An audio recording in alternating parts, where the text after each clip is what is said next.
I used to live here in Paradise. I had kids born here, and now it's like this. I mean,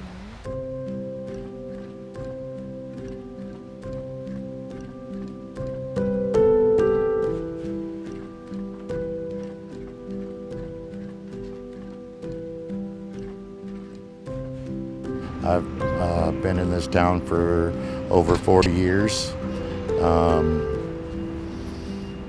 and went through a devastating fire. I raised my children up here, which both of my boys are still up here. this house here is our first house we bought, and it was actually becoming like a home. All of our, like I said, all of our hard work is gonna be put in trucks in a couple hours, so. You can see it on TV, but to be there was, it was devastating.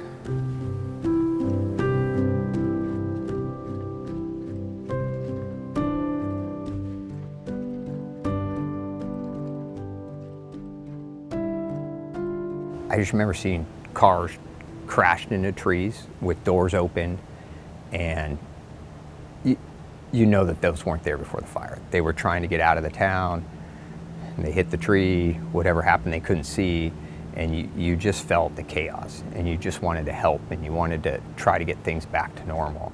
In Chico, there wasn't a place to rent. All hotels were full. There was people sleeping outside. There was a lot of work to be done.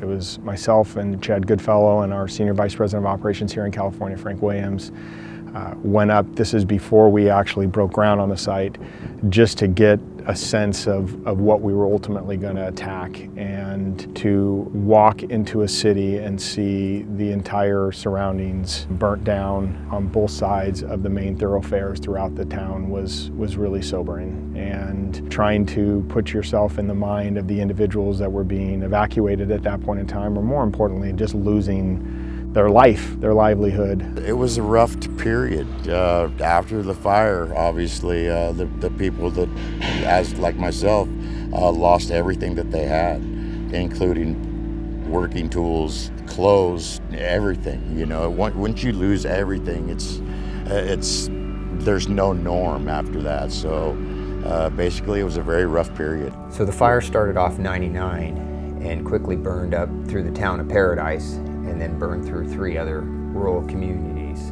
It was 150,000 acres, 240 square miles.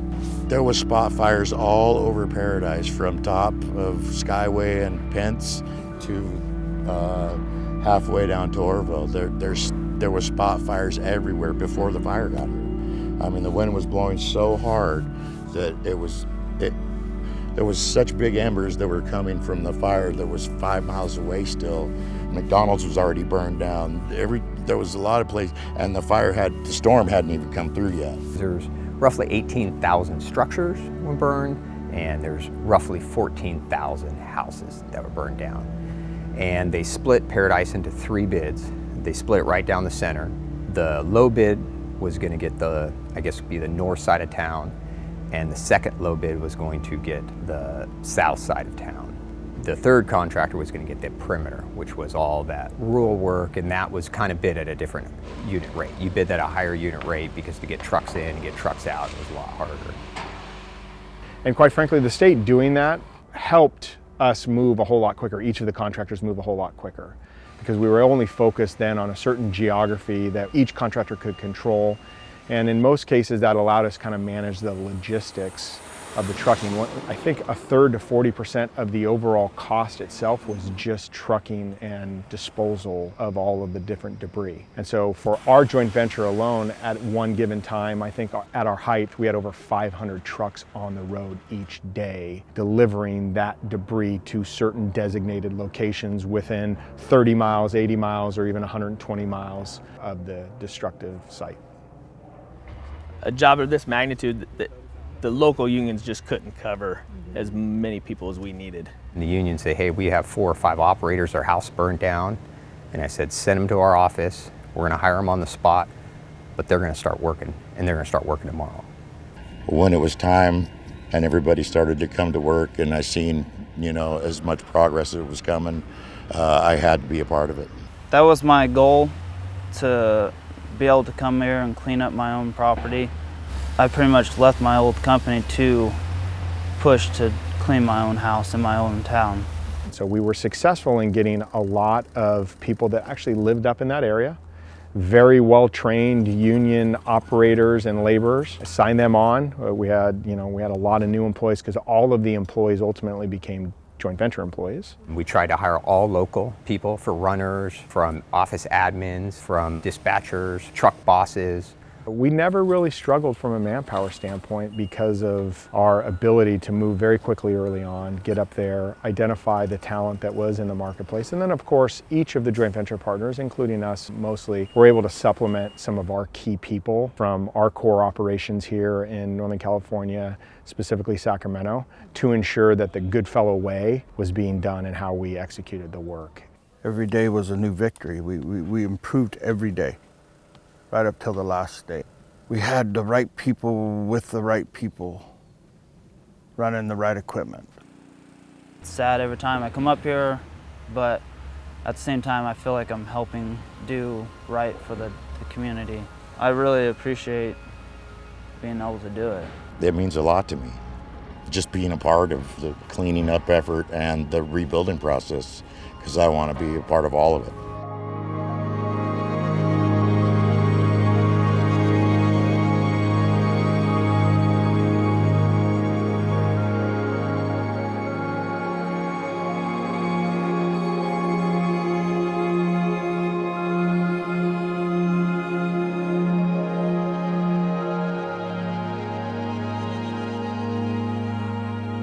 I've been doing this a long time, and by far it was the highest stress level, the fastest pace, and the most demanding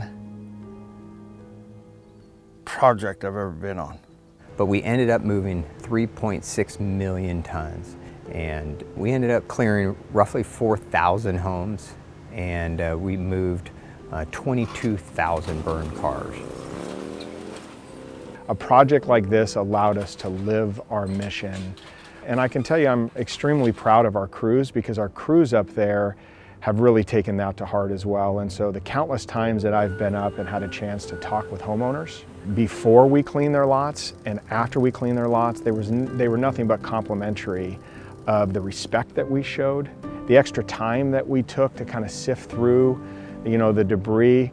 And in some cases on our dime too, because when we do bid the project, the state sets aside a certain number of minutes or time that we can ultimately spend with the homeowner before then we have to get to production. And there was many cases where we ignored what we ultimately had, set aside to help and really went the extra mile. And I heard that countless times from many of the homeowners, which made me feel good about what we were doing up there. And we sure as heck made sure that we were complimentary to the crew members, that they were helping us live our mission and really committed to ensuring that this community got back on its feet. So my mother had given me this watch, what's left of it, last year before the fire. And my father had given it to her like maybe 50 years before. And it looks like the band's left and the case. So I was really happy that they found this for me, and I'm going to get it cleaned up.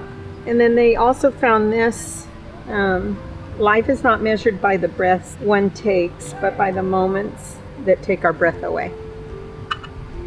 So we had many happy memories here in our house. And we're so grateful to your crew for finding this, because we've been up and looked through and hoping we could find it, but they had to pull off the dig under stucco, and so just grateful. I know that you guys are here to clean up, but that you take the time to look for our personal things, just appreciate that. Thank you. Yeah, they were just really sweet and really awesome and very considerate, just very sensitive. And they also dug up plant for me that had Yeah. been very meaningful to me. It was given to me on Mother's Day about 10 years ago. So, thank you.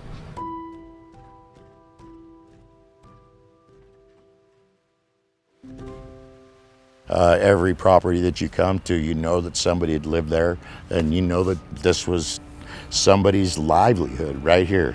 Every house that we clean, somebody was here, and it's touching.